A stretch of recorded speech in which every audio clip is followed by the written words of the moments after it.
fact, I'm classified as being from England, but I'm working in Istanbul at the moment. I have worked for the organisation for 8 years at the chalk phase and training teachers, and currently I'm working as an editor of children's textbooks. So although I would like to point out that I don't fit classically into the movement because I'm not Turkish. I'm not married to anybody Turkish. I don't have any Turkish family, and so I'm an exception in some senses to the rule. So my paper arises partly from this experience of questioning belonging to the movement. And I started to look at how people feel about belonging to the movement and how they relate to Fethullah Gülen's philosophy from different positions. And I found that, in fact, through my contact with lots of teachers from different countries and different backgrounds, and the people in the organisation who are not teachers, I came to some conclusions which are quite similar to those you've just heard, actually.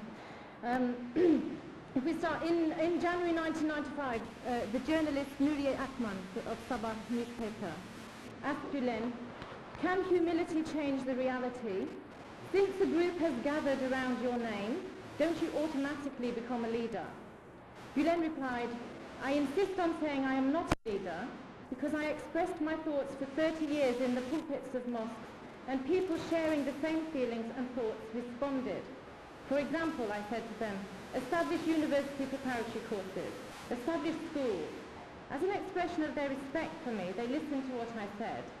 This might have been a mistake, but they listened and remained at that point. I saw that just as I was saying schools, I found that a lot of people were saying schools. They come to ask about other, especially religious issues as well. Sometimes they even ask about economic matters. I tell them that such issues require subject-specific expertise and send them to experts." In spite of the disclaimer, it's clear that for many people, Fethullah Gülen does indeed stand at the head of a huge and international movement, and one which has achieved and seems likely to continue to achieve considerable and repeated successes in its chosen fields, which are not only education. In seeking to identify the immediate causes of this success, I shall first examine Gülen's own writings and statements. I'll then summarise 3 common views of cultural change within organisations and relate these views to the work of the movement, and attempt to show how the espoused Gülen is reflected in practice in the activities of the movement.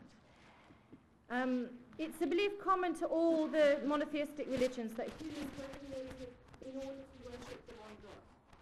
So this is widely used in Muslim scholars, and indeed Muslims in general, almost universally as a teacher to learn.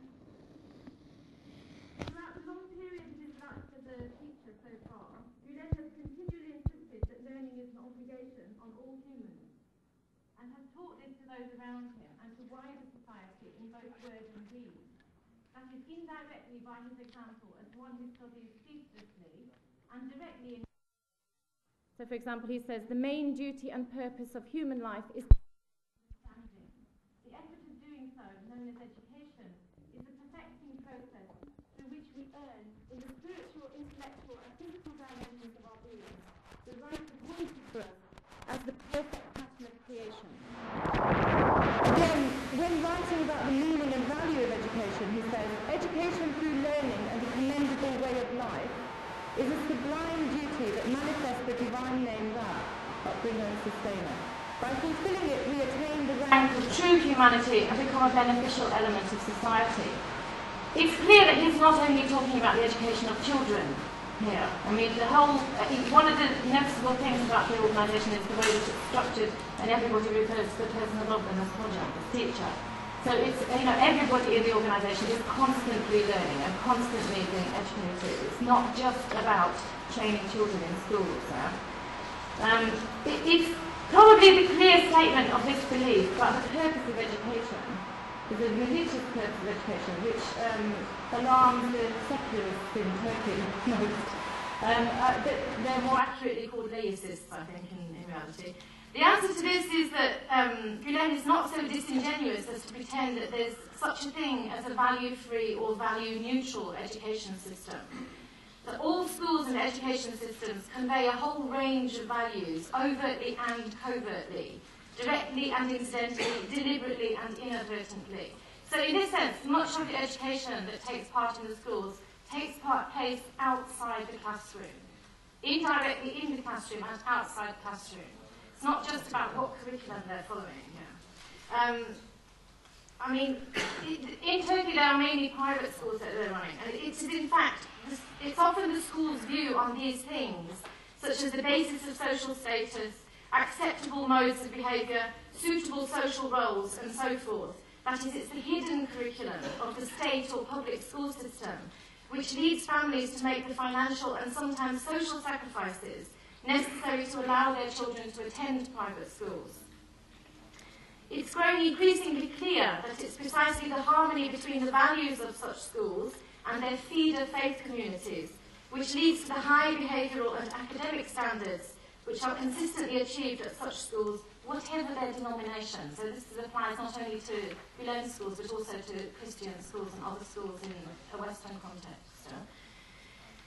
When considering his views on the purpose of life, we see that Gülen's opinions on the necessity and value of education do not apparently differ markedly from the Orthodox Muslim view. But as Dalgas pointed out, Gülen gives special emphasis to good deeds carried out collectively, and those who cooperate in worthy projects or join together to discuss past experiences and future plans related to such activity render a special service as an army of God. In this light, as well as being a religious obligation on the individual, education becomes an obligation on the community and a collective activity. The purpose of education and associated work is primarily to fulfill the individual's and the community's duty of submission to the will of God. This is the aim of education. And his which is the method, our method, is service to others. His is the method of achieving this aim. But like all such religious duties conscientiously performed, it subsequently has secondary beneficial effects on the individual and on the community and the world. So in other words, the aim of education is not material, but it has material effects. He says simply, concisely and uncontroversially, education is vital for both societies and individuals. And he says, a nation's future depends on its youth. Any people who want to secure their future should apply as much energy to raising their children as they devote to other issues. A nation that fails its youth, that abandons them to foreign cultural influences, jeopardizes their identity and is subject to cultural and political weaknesses. It has to be remembered that it's not just a social and political activity which can be divorced from the rest of his philosophy. It's about his faith. It springs from his faith. I'm going to talk to you about the way that people working in the schools think about their belonging, not working, just working in the organisation, think about their belonging.